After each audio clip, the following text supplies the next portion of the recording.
एक फोन रक्षाबंधन के पहले अपनी अपनी ननंद के पास जरूर लगाओ और फोन लगाकर बोलो जीजी कब आएगी तू।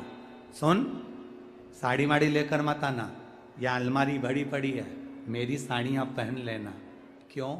तो एक ननंद बहन बेटी ऐसी होती है जो अपने भाई के घर के काल को भी हर लेती है। वो बताओ कि राखी कब बनवा। पहले तो ये बताओ राखी किसको बांधी जाती है? किसको राखी बांधी जाती है? रक्षा करने वाले को। अब तुम्हारी बहन तुम्हारे साथ चल रही है और तुम्हारी जिंदगी में हर पल वो तुम्हारा साथ दे रही है कि नहीं? रक्षा करने वाली राखी आप अपनी बहन को भी बांध सकते हो। दो बेटियां आपस में बात कर रही थी, मेरा भाई नहीं है गुरुजी, मैं क्या मेरे बुआ के लड़के को राखी बांधने जाऊं, मैं क्या मेरे मामा के बच्चे को राखी बांधने जाऊं, मैं क्या उसको। राखी बंधवाने वाले के मन में ही नहीं है, क्योंकि उसके मन में आ रहा है 500 रुपए देना पड़ेगा, उसकी मम्मी के मन में आ रहा है कपड़े दिलवाना पड़ेंगे। पर तुम्हारे भीतर ऐसा भ्रम उत्पन्न कर दिया कि राखी के लिए लड़का होना जरूरी है, भाई होना जरूरी है। शिव महापुराण कथा कहती है जो तुम्हारी रक्षा करे राखी उसके हाथ में होना चाहिए। तुम्हारी बहन जरूरी नहीं कि भाई होगा तो राखी बंधेगी, तुम्हारी बहन तुम्हारी रक्षा कर रही है, राखी बांधिए। रक्षा करने वाला पिता भी होता है, बेटी अपने बाप के हाथ में भी राखी बांध सकती है, वो रक्षा करता है। भाई रक्षा करने वाला है, भाई के हाथ में राखी बांधी है। और मेरा गणेश, मेरा शिव, मेरा ओघड़दानी, मेरा लड्डू गोपाल, मेरा कृष्णा, मेरा राम, जो भगवान तुम्हारे घर में है, राखी उनको भी बांधिए, वो तुम्हारी रक्षा करते हैं। राखी गुरु को भी बांधी जाती है, क्योंकि गुरु रक्षा करने वाला होता है, मार्ग प्रशस्त करने वाला होता है। राखी हमारी जिंदगी का एक सुख देने वाली, राखी हमारी, ऐसा नहीं कि केवल मनुष्य को राखी बनती है, आपके गौ माता भी अगर आपके यहाँ है तो गाय भी तो आपकी रक्षा करने वाली है, वो उसकी रक्षा भी हमें करना और वो हमारी रक्षा करे। जिस वृक्ष को तुमने बड़ा करा, एक पेड़ को तुमने पाला बड़ा करा, उस पेड़ को तुम अपना बनाकर, अपना जानकर वृक्ष को उस लायक तुमने बना दिया कि वो दुनिया की रक्षा करेगा। उस वृक्ष को ऐसा बना दिया कि दुनिया को छाया देगा। उस वृक्ष को ऐसा बना दिया कि यह दुनिया का भरण पोषण करेगा। तो वो वृक्ष भी दुनिया की रक्षा करने वाला है।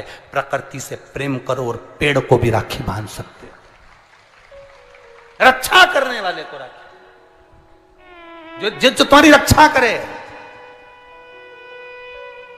एक मां अपनी बेटी की, अपने बच्चों की रक्षा करती है। ये जरूरी नहीं कि तुम हमारा भाई नहीं है, अब हम किसको राखी बांधे, हम किसको भाई बनाएं, हम किसको भाई बनाएं, हम किसको भाई बनाएं। जी ये भाई बनाने के चक्कर में धोखे में मत आ जाना, कहीं एड़े गेड़े नट्ठू खेड़े के राखी मत बांधिया ना, नहीं तो मालूम पड़े वो एक राखी तो बनवाएगा और मालूम पड़े पूरी जिंदगी तेरी बर्बाद कर दे। इसलिए जो घर में है, बहन है, कुटुंब है, परिवार है, उसमें राखी बांधी। बहुत भ्रम फैला रहे हैं लोग बाग नाटकों के माध्यम से, बहुत भ्रम फैला रहे हैं। कितना सुंदर व्याख्यान। तो राखी कब बांधे हैं? अब मूल प्रसंग तो छूट ही गया, कब बांधे? अब तुम बोलो। मेरा निवेदन केवल इतना है, आप बाबा का स्मरण कर कर, बाबा का नाम लेकर, वैसे तो शिव का नाम ऐसा है कि वो अजर और अमर है। मेरे बाबा का बनाई गई हर घड़ी, हर पल, हर क्षण मेरे बाबा का है। उसका नाम लेकर रात्रि के 9 बजे के बाद आप भगवान की राखी का स्मरण कर कर बांधो, कोई मना नहीं। शिव तत्व को। त्योहार कब का है? राखी का त्योहार कब लिखा है पंचांगों में, कैलेंडर में? तो मनाना, दिल से मनाओ, आनंद के साथ। अब किसी ने पूछा कि गुरुजी राखी बांधने का तो ठीक है, आपने मुहूर्त बता दिया, मम्मी गुलाब जामुन बनाई, वो कब खाए? तो निवेदन है, जब तुम्हारी मर्जी पड़े दिन भर राखी में भद्रा है, खाने में भद्रा नहीं है। तुम तो अच्छे से खाओ दपट के, कोई मना, तुम खाओ दिल से। तुम्हारा दिन भर ऐसा बीतना चाहिए, ऐसा नहीं कि मुंह उतार के बैठे रहो राखी तो, पर दिन भर तुम्हारे चेहरे पर प्रसन्नता होना चाहिए और मिठाई का आनंद होना चाहिए। दिन भर तुम्हारे चेहरे पर प्रसन्नता हो कि आज रक्षाबंधन है, नहीं तो त्योहार को तुम छोटा कर दो, सुकुड़ दो, ऐसा नहीं। बड़ा हमारा दिन भर त्योहार रक्षाबंधन का, खूब एंजॉय करो, अपने जीवन को आनंदित करो। और मेरे भोलेनाथ को आप अपना भाई बनाओ, मेरे शंकर को अपना रक्षा करता बनाओ। मेरा देव अधिदेव महादेव तुम्हारे से कदम मिलाकर चले, यही भाव रखते हैं। शिव तत्व की प्राप्ति, शंकर का अनुभव करो, भगवान की भक्ति करो, शिव की आराधना। मीट ऊपर हो जाए, उसके बाद आप भगवान का भजन करते हुए खूब रक्षाबंधन का त्योहार आनंद से मनाइए। शिव की भक्ति को प्राप्त, जैसे उसमें श्रीफल, जिसमें जल हो, पानी हो, और पानी वाला फल जब हाथ में देकर रक्षा सूत्र बांधती है बहन, तो भाई का भी घर भरा रहता है और बहन का भी घर भरा रहता है। भाई का भी घर भरा और बहन का भी, जिसमें जल भरा हो, जिसमें पानी भरा हो, वो श्रीफल होना चाहिए। और गोला पर हाथ में जब रक्षा सूत्र बंधे, जब राखी बंधे, तो तुम्हारे हाथ में श्रीफल होना चाहिए, नारियल होना चाहिए। क्यों? पहले की श्रीफल कार्तिकेय बाबा का प्रतीक है, श्रीफल संत का प्रतीक है, स्कंद का प्रतीक है। फल की मूलता है, यहां नारियल का जो श्रीफल है उसकी मूलता है।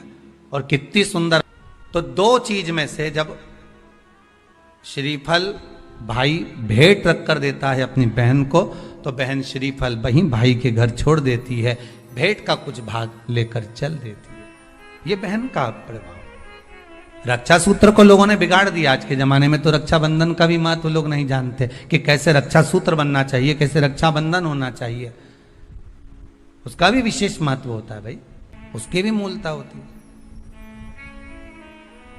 और एक बात कहूंगा आज रक्षाबंधन पर, आपको अच्छी लगे तो आप स्वीकार करना, ना लगे तो आप छोड़ देना।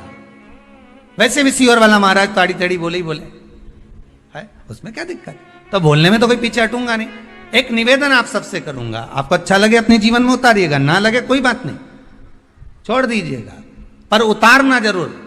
बहन से प्रॉपर्टी के चक्कर में कितना भी झगड़ा चल रहा हो, बहन का भाई से एक मकान के चक्कर में कितना भी झगड़ा चल रहा हो, संपदा के चक्कर में कितना भी झगड़ा चल रहा हो, तो भी निवेदन करूंगा, बहन और भाई तुम खूब लड़ो प्रॉपर्टी और जमीन के लिए, पर रक्षाबंधन के दिन कम से कम एक दूसरे के नहीं भी जाओ तो फोन लगाकर जीजी और बहन भाई से, भाई बहन से एक बार तो बात कर लो, क्योंकि धन अपनी जगह रह जाएगा साहब। वहां धन नहीं जाने वाला, आपका व्यवहार जाने वाला है, आपका प्रेम